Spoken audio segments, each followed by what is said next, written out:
said. "Douglas was grand, sir," said Edward.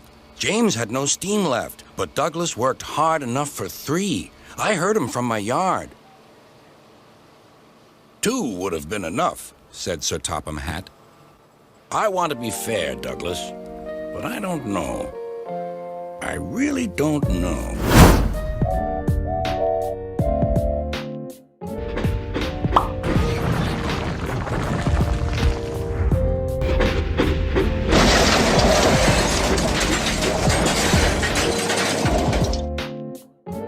Donald and Douglas are my favorite twin characters on the island of Sodor. Not only the way they were voiced, but also their story intrigued me as a kid. Attempting to order a new engine, Sir Topham Hatt would receive Donald and Douglas as a pair, and Sir Topham Hatt tries to decide which one to send back, but both end up causing trouble in their own ways.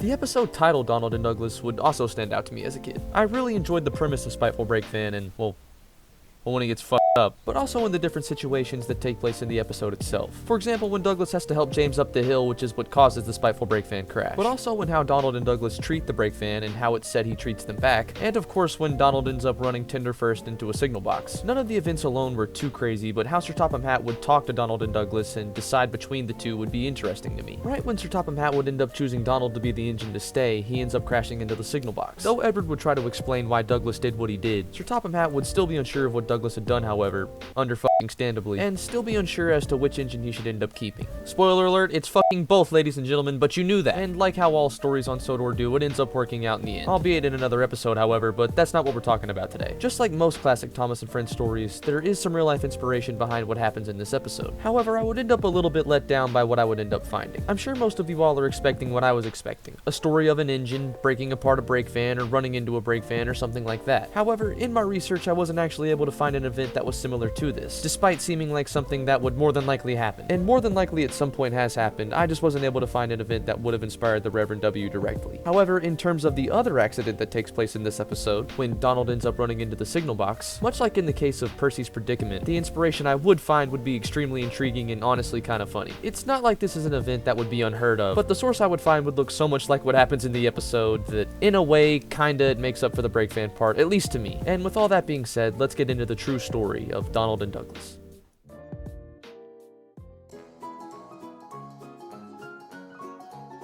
Also, like Percy's predicament, I really wasn't able to find a lot of information behind this picture. The inspiration is just very clearly there, and I don't really have to tell you much. But I'm sure you're thinking what exactly happened to, make this shit take place. And let me explain. The image you're seeing here and the text you're about to hear is from Trains in Trouble Volume 2 by Arthur Trevina.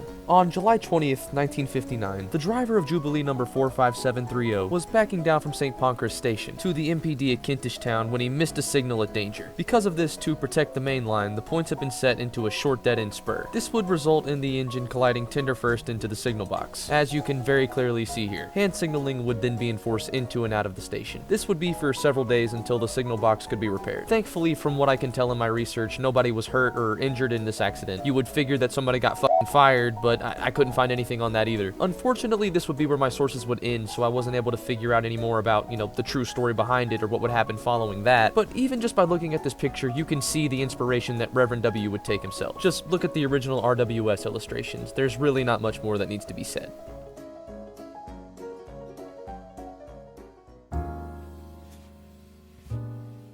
It's no coincidence that the most popular and recognized Thomas and Friends episodes are the ones that are based in reality. Of course, there's only so realistic you can be in a world with talking trains, but when you're able to apply the situations that take place in the episode or story to real life, at that point you automatically create a connection. And it was the ability of the show to be able to hold these real life situations in the way that it did that would inspire and create the love for trains that a lot of people have. It's this that the show lacks and misses so much now. And ladies and gentlemen, the consequences are fucking dire. And the more information that I find out that Reverend W was inspired by, the more I'm actually able to appreciate these older episodes. As I've said before, any occurrence, accident, anything that could happen on a railway, the Reverend W could turn it into a story. It was an infinite amount of creativity that inspired infinite amounts of creativity. And that's one of the reasons that I feel like the classic series will always have the appeal that it does. As I've said, it really is hard to maintain realism in a show with talking trains, but to base it in reality and still get all the facts right, and to take inspiration from so many different other places and outlets, it really is what made the classic series so special.